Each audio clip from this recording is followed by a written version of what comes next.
When growth stalls, most leaders reach for surface fixes like new campaigns, a sharper sales deck, even new hires. But the real issues are often deeper, such as misaligned systems, broken handoffs, or unreliable data. That's why we built the Growth Readiness Score. In just 5 minutes, you'll get a clear score across 4 critical areas of your revenue operations and see how you stack up against your peers with benchmark data. Tap the link in the show notes to get started. It's quick, insightful, and often reveals issues leaders don't expect. Franchise companies that were very proactive in the changes that they made instead of the reactive ones were ultimately the ones that thrived. If you're just reacting, it's like a fire. The fire is already going. If you know that there's a high probability of the fire starting, you can take measures to make sure that the fire doesn't start. You're listening to RevOps Champions, a podcast created for B2B leaders to help you align your people, streamline your processes, trust your data, and leverage technology in order to grow your business.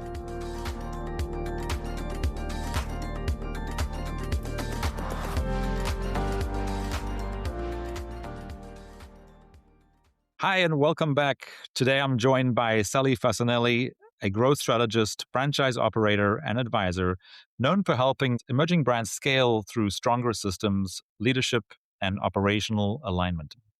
With nearly 30 years of experience across franchising, business development, operations, and leadership, Sally has worked with franchisors, franchisees, founders, and multi-unit operators to build brands that grow sustainably, not just quickly. Sally brings a practical, operator-focused perspective to growth and leadership. She's also currently working on a book, which we're hoping to see more of. At least I am looking forward to seeing potentially next year. Sally, welcome to the RevOps Champions podcast. Thank you very much. It's a pleasure to be here. So, Sally, you've worked with founders and franchise operators for decades.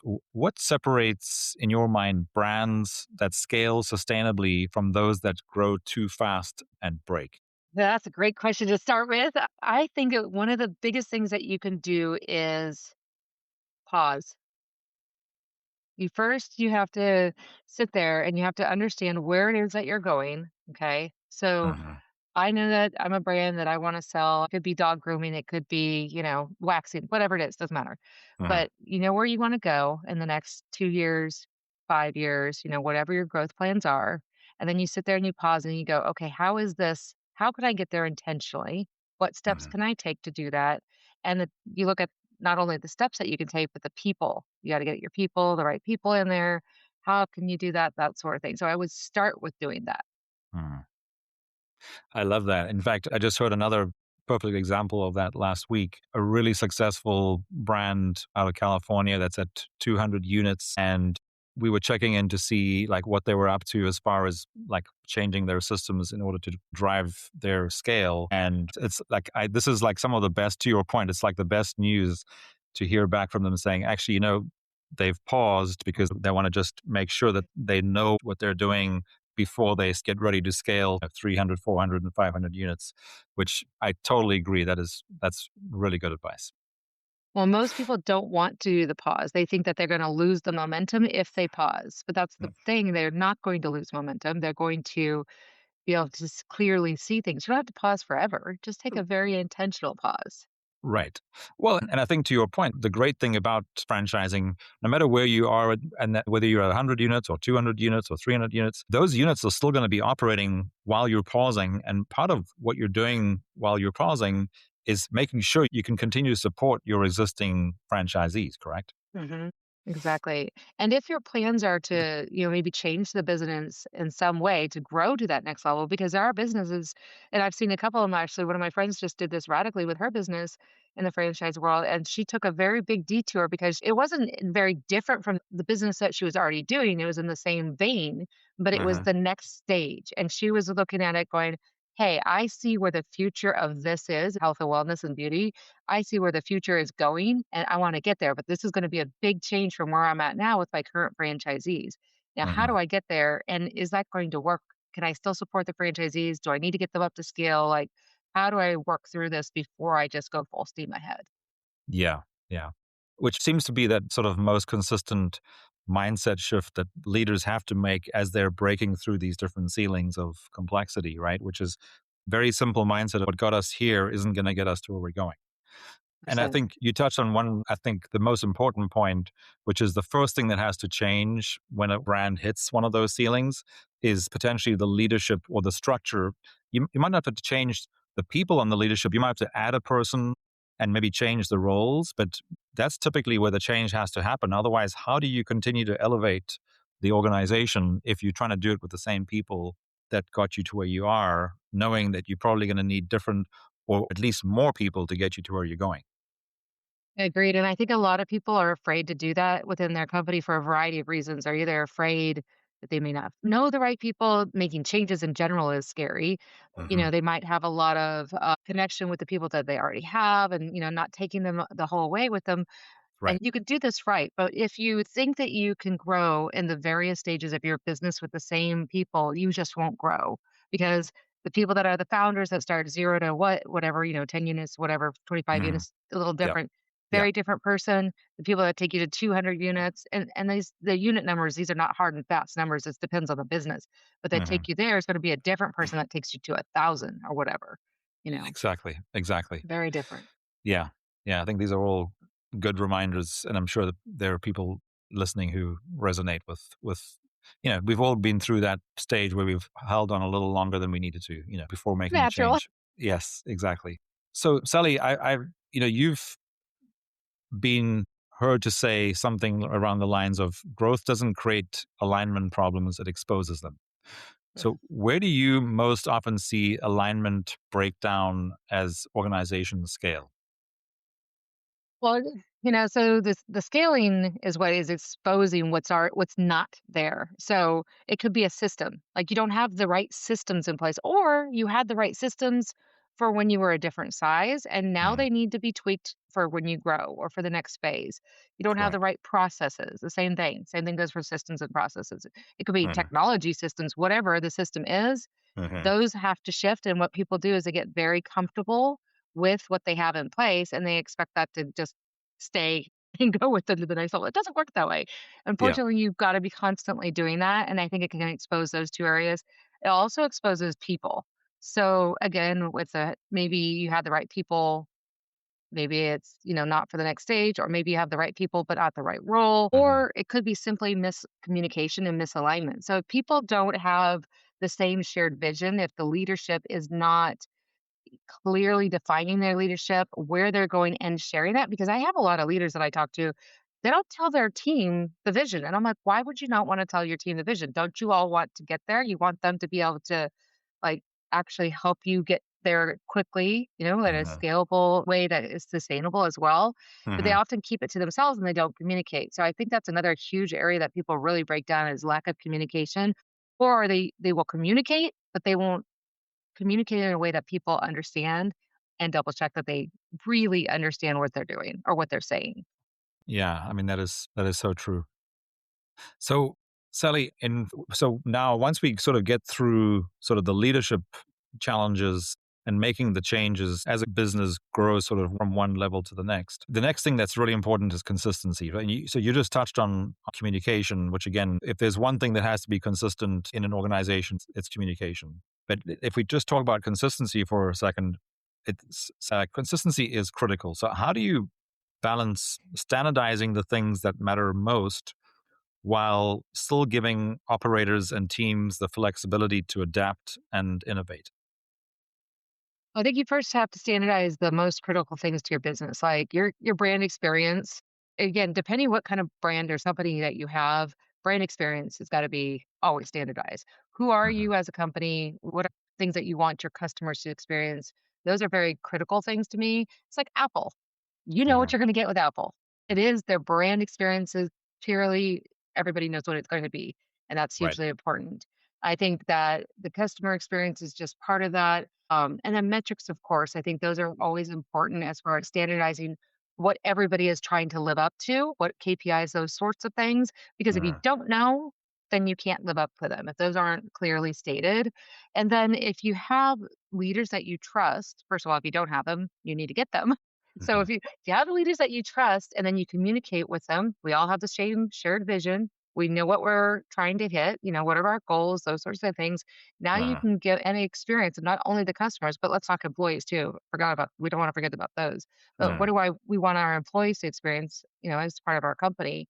Now you can give them the freedom to go ahead and execute. And then that way they can execute much faster. They can even make tweaks, improve upon things, be creative, but they're all on the same page. So they uh-huh. start on the same page. And now they have flexibility. So I want to just come back to that brand consistency for a second. So one of the things that we see a lot in franchising is too much focus goes onto brand dev and not as much on franchisee support, which includes giving franchisees the assets and tools to make sure that they can actually provide brand consistency. What do you think is going on there when a brand who has everything going for them and all they need to do is keep running that playbook of upping their game to get from one level to the next, which includes brand consistency, which often starts lacking when they're growing too fast, right? So suggest that they maintain brand consistency while they're potentially growing at a high rate.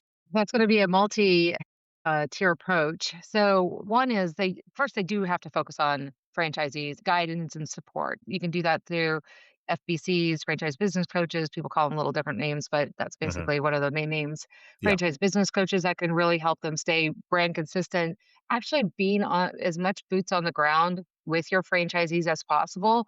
I do think that one of the things, the bigger you get, the harder it is to do this. But as a leader, staying in understanding of what it is like on the ground in the trenches, that's really hard. So you need to actually go out there, be on the ground at least time to time. I know it's uh, really hard when you have like a whole bunch of units, but as sure. much as possible.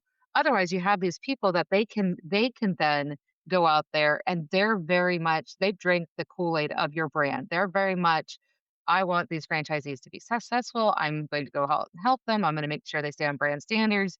And then in addition to that, you need to offer them tools to do that. So if you Hmm. don't have tools to do that, there's a lot of things you can do and say, but if you don't have a lot of visual tools, how are you going to quantify? Are they actually not only staying on brand standards, like, yes, they've got the right lookup and they got the right napkins and they got the right, all that stuff. That's great. But Hmm. what about the brand standards as far as growth, revenue, those sorts of things? Uh, And how do you measure that? So you need to give them tools to be able to do that. right, which comes back to what you were saying about the metrics and the KPIs, because how do you manage what you cannot measure, right?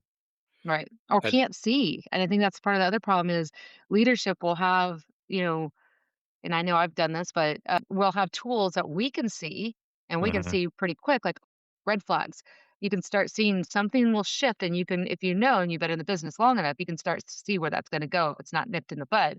But yeah, if a franchisee doesn't have access to the same data or similar, maybe they don't need the same data. They don't need to see everybody else's stuff, of course. sure. That's not a thing we want. But Hmm. or even being able to have them benchmarked against other franchisees, things like that. If they can't see this, then they're running blind. So I think Right. that's really important to have that transparency. And have it be in more real time. We often hear some version of, well, the franchisee was experiencing this issue 6 weeks ago, but we just found out about it today. I mean, in 2026, that really doesn't seem to be a good excuse. If you don't know what happened at the franchisee level 6 weeks ago, you should have that data readily available at any time, right? Yeah. Well, 6 weeks ago, especially in the world of AI, I mean, AI has taken over. I've been talking about AI for like 6 years here. Yes, I'm I'm like, sure. so in this world, if we don't have that data real time, it's already old. It's, either the problem has grown massively Hmm. or it's gonna, something else has come in and added to the problem. It's now old data. It's now no longer relevant. And now you need new data to be able to Yeah. make changes. Right. And you can no longer make decisions on that data because it's to your point, it's no longer relevant. It happened Hmm. 6 weeks ago. So Sally, you emphasize that people don't need more direction, they need more clarity, right? From this, you talk about communication. So what does organizational clarity actually look like in practice? Well, it goes back to I think what I was saying earlier with the clarity and sharing your vision. I think that's a huge part of it. Hmm. I do think that people get a job, they go work for a company, they know their little job, you know, they might understand, the people next to them and above them or whatever, but they know their little area. They don't necessarily understand the entire picture and what the company is trying to do. What are we trying to accomplish? Who are our customers? How are we trying to help them? In general, I find that people communicate. To me, it's all communication. It's like marketing 101. People Hmm. in general communicate, "Here, let me throw up my information on you, and you're gonna just accept it. You're gonna buy my widget, you're gonna do whatever." That's not how things work. You need Hmm. to communicate in a way that people can understand. And when you're at the top as a leader, if you're communicating in a way that they're just going like this, "Uh-huh, uh-huh, uh-huh," because what are they gonna do? They're not gonna say, "Oh, I don't get that. I don't understand." They're thinking they might look if they question you. Some people will question, which is great. But if you're not confirming that they actually understand and they have the clarity that you have and they can see your vision, but it could be simply because 'cause they're not hearing you the way that you're communicating. Hmm. You need to tweak it. You need to change it. You need to communicate it in more than one way. You need to understand that everybody has the clarity that you have. Right. And of course, I think the advice that I'm hearing there is make sure that the people that you're communicating with are hearing what you're saying by just And asking, understanding. yeah, just asking the question like, you know, can you kind of tell me what I just explained to you, kind of thing, just to make sure that they did get it. Not that they're Mhm. just nodding their heads for whatever reason, which is, again, it probably speaks to more than just communication and clarity. It also is potentially a cultural thing, right? Where maybe there's something misaligned on the culture that people are, for some reason, too scared not to question. And they just say, yes, I understand what you're saying, but they don't really understand it. And then you wonder why things go off the rails. Yeah. One of the things I ask when I am worried that somebody, and I've had this experience when I've had an employee that we were misaligned very big, and I unfortunately did not do this. I learned to do this through that. Sure. But I will ask some simple questions like, what are and I might ask this in a different way depending on the situation, but what are you hearing me say? What does that mean to you? Because I do find that words mean a lot of different things. The same word to a different Hmm. person might mean something completely differently. And I want Sure. to understand that they actually are on the same page. I'm like, wow, if I ask that kind of question and they come back over here, left base or right base in this case, Hmm. they're not on the same page, then I need to come back and I need to find a different way of communicating or, asking questions or, something like that. Yeah. I mean, communication to your point is such a critical part of leadership, but it's such a widely misunderstood. I mean, leaders who get it, they get it, but those who haven't figured it out yet wonder why people don't seem to be hearing what they're saying. Yeah, Hmm.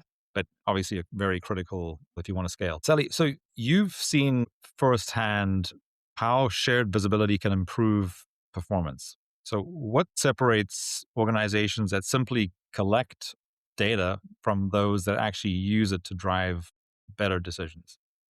So I think a lot of companies they collect the data and then they may not understand the data or what it's telling them. I find that a lot. Like we've got all this data. Okay, they might be overloaded on data and Hmm. but they have no idea what to do with it. And that actually is way more common than it should be. But if Hmm. they can actually put that data to a shared understanding of what the goal looks like that they're trying to go for, the future goal, a very clear, defined understanding of what they're going for. And the data means the same thing every single time. So if you're comparing bananas to a banana. You're not comparing them to, you know, grapes or something radically different. Now Sure. everybody understands, okay, I get the data means this, and then you're using it every time. I think that's a great start. But the biggest problem is you can have systems. You need a system that will give you this data, the data that's actually important to your brand. Everybody Mm. has the same data, of course, and use that. But if you have those right systems, you've got the data, you got the key indicators that you want to watch and you want to notate and have your business drive on. But then Mm. it's also the adoption of that. Are you Mm. using the same data points? But Yeah. are you using that same data point every single time? So now you Hmm. can have comparable things. I find that people don't adopt using those systems unless they're forced into it sometimes. Yeah. We see that a lot. Just having a lot of data doesn't necessarily mean that you have the right data, to your point, to make the right decisions, right? And I think what we've seen also as brands go through these different phases of growth, the data that you're tracking when you're 30 units or let's say under 100 Hmm. units to the data that you're tracking when you're at 150 or 300 units, it's going to evolve, and it's going to be probably you're going to be tracking different data at different levels between corporate and franchisees or multi-unit franchisees that they're tracking different things. But I think that's one of the things that does in addition to sort of leadership and of course processes that have evolved as the brand grows, I think the data does shift a little bit. Maybe at the unit level, the data stays the same, but as you're growing at a corporate level, there might be different data that you look at, and you want to make sure that your data is more defined, that you're tracking, let's say, three metrics versus trying to track 20 that really have no value to the organization. Yeah, it's a little overkill too, and it's overwhelming, depending who you're talking to too, again, right? So it's all depending on your who are we working with? So if it's the Correct. franchisees, they're gonna definitely have a different set of data points. And as you grow, like you were saying, things shift and you're seeing the shift in your brand and you need to shift those data points with it. It could be your customer shifts. Now people are like, "Oh, my customer never shifts. I'm a waxing company." Actually, your customer may shift. You've got to shift with that and you've got to watch those trend and those data points as well. You touched on this a minute ago. There's going to be probably more shift coming pretty soon because of what's happening with AI. So maybe we'll still get into that here. But so over the course of your career, it's going to be 30 years this year. What's a leadership belief you've changed your mind about from where you started 20 or 30 years ago to where you are now? So this one was a big one. So like when I first started, I really thought as a leader, I needed to understand every little detail of everything about the business, every little thing. Like I needed to, have done it all myself. And then I found out that wait a minute, I don't need to know it all. I need to, of course, understand my business and I need to understand, all the key indicators of my business. The Hmm. most important thing is hiring people that are better than me at whatever it is I'm hiring them to do. And they have Absolutely. the answers, usually, if they're the experts. And then also, I find that the other biggest thing a leader can do that's second to hiring the right people is to ask questions. They know how to ask good questions. They don't have all the Hmm. answers, but have the ability to ask really great questions. And then, oh, I get an answer, and now I learn how to ask a different question, and that can really lead me to where I need to go.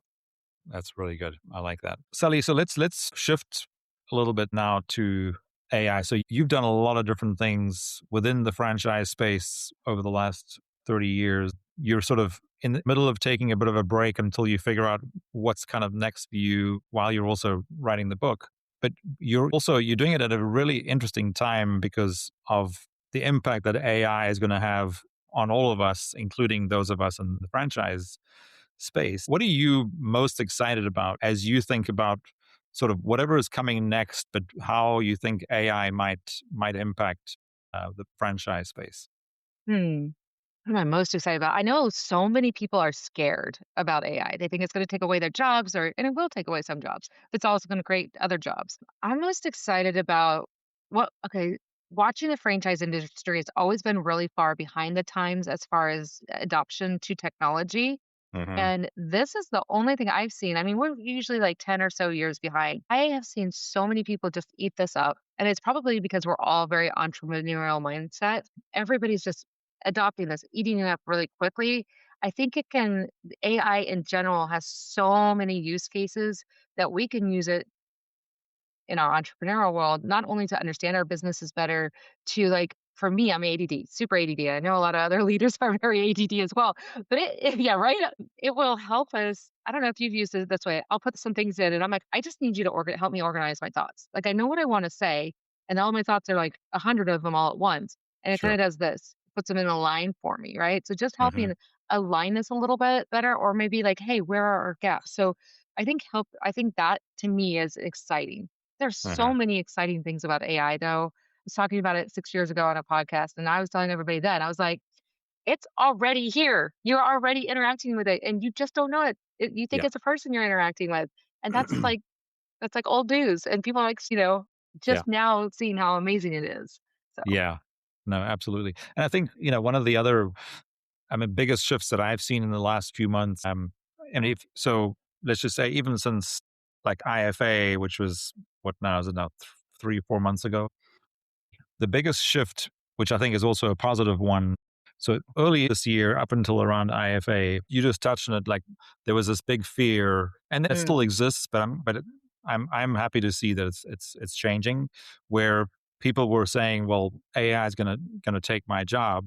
Where what I'm seeing now coming from leadership teams across the spectrum is that's not the intention of leadership teams. Leadership teams are trying to figure out how to deploy and employ AI to make their people better, not to replace them. Right, more Um, efficient, right? More exactly. efficient. That Yeah. doesn't mean more crazy work, insane hours. More efficient just means like perfecting. It's like, anything else, you've got to perfect it, you know? Yeah. Work. Yeah. Work on the things that only you can do as a human that AI isn't able to do.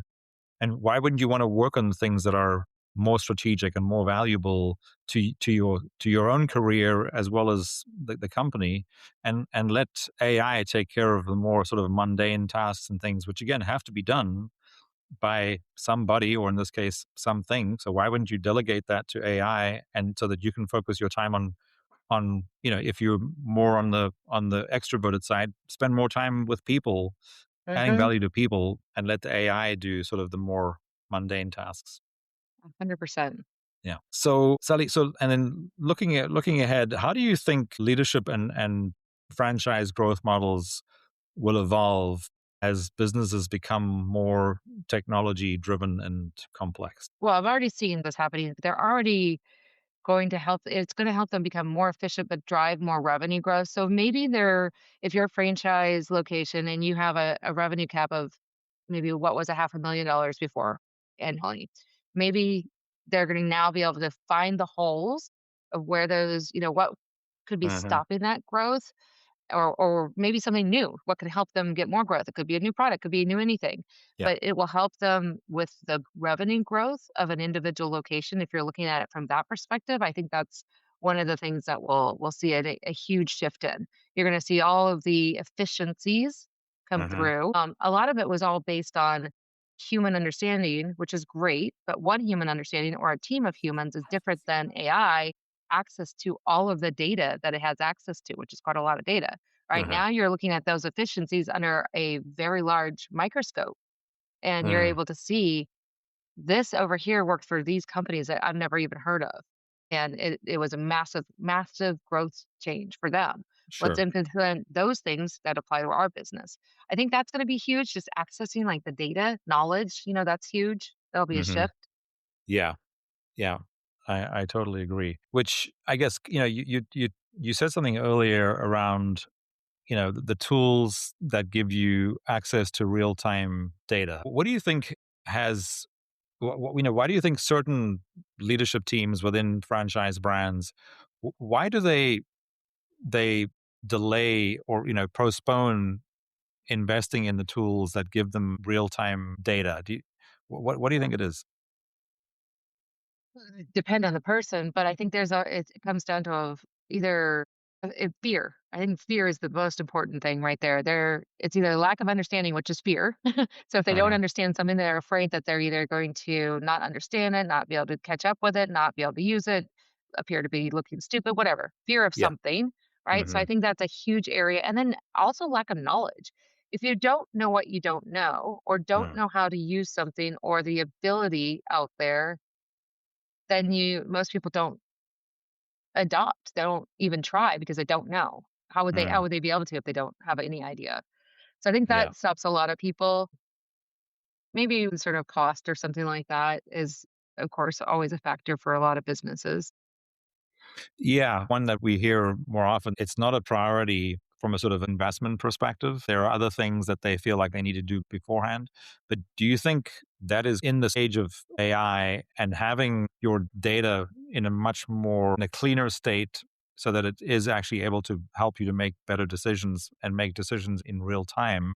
Do you think that is likely to move up the priority list for franchise leadership teams that have maybe been keeping that lower on the list, or do you think that, or don't you think that that's going to change just because of AI? I think it's gonna change, truly. I think this is probably one of the ones that would actually make a shift, where a quicker shift. I think it's always changes. Typically, people, they won't do something, they'll move up the priority list when it becomes a problem. When it Yeah, becomes a major pain point, that's when it moves. Now it's like, "Oh my gosh, I have to do this right now." Well, it takes sure. time. But this is Yeah. one of those things that I think it's so quantifiable and not quantifiable at the same time, but it's so quantifiable because you can really use it to make major shifts in your business, we're not talking like little tiny percentages.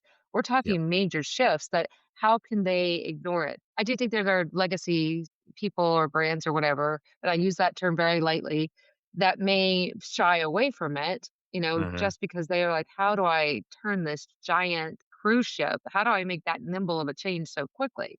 Sure. Well, it's a lot quicker than and a lot more there's a lot more capabilities than they might think now Yeah. with how AI is, and it's so very many use cases and, flexibility and stuff like that. Yeah. Yeah. I mean, which reminds me of two things that we see a lot. One is, you know, I mean, and I know you were using the term legacy sort of more broadly. And for those folks listening who aren't familiar with that term, it's so legacy is brands that have made the decision to grow more slowly and have a longer term sort of view that's not all about growing quickly and selling or whatever it is. So there's the other thing that we see that's kind of related to this question is what is the difference between franchise leadership teams that are proactive and franchise leadership teams that are reactive? You saw this during COVID a lot. The franchise companies that are the people that were very proactive in the changes that they made instead of the reactive ones were ultimately the ones that thrived, not survived. They thrived. The other Hmm. ones, they still survived. Some of them did, some of them didn't. Right. But this is a big area. If you're proactive and you can see further down the road of how something that this change that you make today Yeah. or what's coming down the pipe, you can make changes now, you're going to start thriving. You're going to be ahead of the game. If you're just reacting, it's like a fire. The fire is already going. You're reacting to the fire. You have to put the fire out now. Well, if you know that there's a high probability of the fire starting, you can Hmm. take measures to make sure that the fire doesn't start. It's Yeah. kind of the same. Yeah. Yeah. Yeah. Which, and what we even before we started really specializing in the franchise space, we've been implementing CRM systems for mid-market companies in all kinds of industries. And one of the and we see this all. This is not only in the franchising space, right? That you see, different flavors of leadership teams that some of them are more proactive and others that are more reactive. But the one thing that it often comes down to is which leans more on the reactive side is leadership teams that the pain of change Mm, has to be less than the pain that they're going to endure if they don't change, right? And that's often measured, like, quantified financially. But it's interesting how they haven't actually quantified what it might cost them if they don't make the change sooner. Because and it sort of touches on a few things we've already talked about, which is if you suddenly, and of course the bigger the brand, in other words, if you're at 500 units, it's going to be more important than if you're at 200 units, and if at 200 is bigger than if you're at 40 units, because if you have 200 units, for example, that and where the franchisees aren't necessarily they don't feel supported and they feel frustrated every day that they don't have the tools to do what to do and run their business profitably. That's going to be very painful, right? mhm. Whereas if you were able to fix this before you got to that point, then not only would it not to your point, not only would it be more frictionless, but these franchisees would all be thriving, and therefore the whole network would be thriving. So why what do you think it is that is not happening, that they're not quantifying the potential pain of not building these systems sooner that'll help everybody grow more easily once the new system is in place? What do I'm sorry. So what do I think? What was the question in there? Yeah, I like missed that. yeah, so I was like thinking too much about what you were saying. yeah, so what are they missing as far as doing the calculation of, like, if we don't make this change, it could, you know, they're not quantifying, like, all the help that they're going to have to provide with time that they don't have because they haven't yet hired the people to support the franchisees, and that the whole thing is just extremely painful, right? Of, like, where you have franchisees contacting corporate every single day saying, I'm not getting the support that I need. This is not working. That's not working. you know, you're not giving me the data that I need because Mhm. the system isn't working. Why does a you know how why aren't they able to quantify that at the corporate level? The, because the cost of putting a system in place to make that pain go away is not that great compared to the pain that they're enduring every day, having to deal with unhappy franchisees. Not to mention the fact that they won't be able to sell any more units if that's the state of the brand. Yeah, so why would they not do that? So I think they're very focused. I mean, everybody's going to be, again, a little bit different on this topic, but I think that they are very focused elsewhere. Their mind is, depending on the role, let's say my mind, it would be on growth. I'm worried about bringing on new franchisees. That's my whole mindset, not me personally, but Sure, that's my the role. friend I'm of yeah, the friend dev. I am, and even a lot of leaders, that's the whole way that they, everything is their around business is friend of growing. yeah, It's all framed up. Well, what about the franchisees we've already got, and how happy they are and all of that? They don't see that if you keep those guys happy, that whole organization improves and grows, including Fran Dev. The happier the franchisees you already have, the better it is, the easier it is to get more franchisees, those sorts of things. So yeah, maybe not focusing on the right areas and getting too focused on your own little box. That's another mhm, area. So people do tend to stay in their box. Like, this is my world. Here's my blinders. I'm going to only look at whatever my world is, and yeah, I'm not going to see how if I make this shift, it's going to affect everything else. I think that's a huge thing. I think that adoption's huge. Like, you know, they do worry about time and effort to put into launching a new like system of some sort, some mhm, technology system, yeah, and not understand that yes, today, tomorrow, and then a couple of weeks or how long it is to roll out this new system is going to be painful. sure, But that pain is now going to quantify into all this time and effort I'm saving, my team is saving, and also it's going to help my franchisees in the case of a franchisor. And how are they going to become more profitable? How are they going to become more efficient? And how are they going to scale the business better? I don't know. mhm, Why don't they look like that? I think it's a variety of reasons that holds them back from that. yeah. And I was just thinking, like, if you kept sort of going down that value chain that you were kind of Hmm. thinking through there, if they did all that, it to the point you made earlier, it would help the Fran Dev team too, because as soon as they have happy existing franchisees, it's going to be so much easier for them to sell additional units because they're going to be getting referrals and all the other things.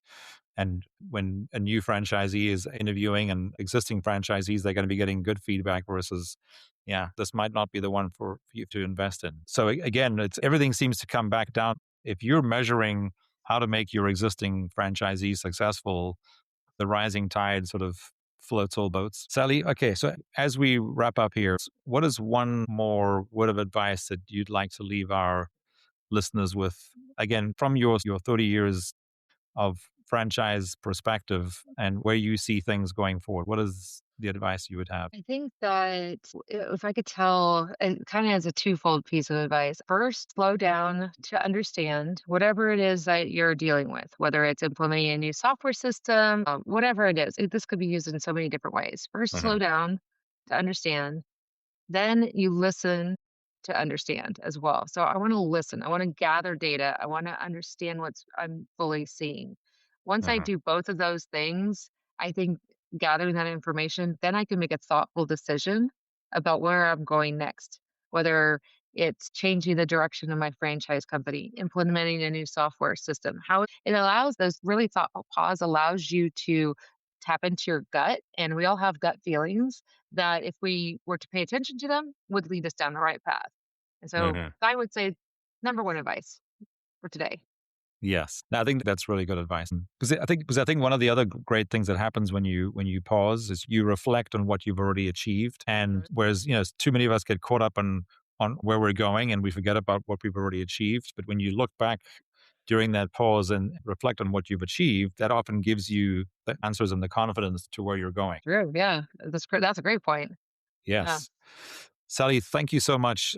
It's been Been really good to have you on, and I'll be watching. I know this it could take a few months still, but I really look forward to seeing your book come out next year, and of course, I look forward to seeing where you land here soon once you find the right fit. All right. Appreciate it. And thank you for having me on. I appreciate it. Thanks, Sally.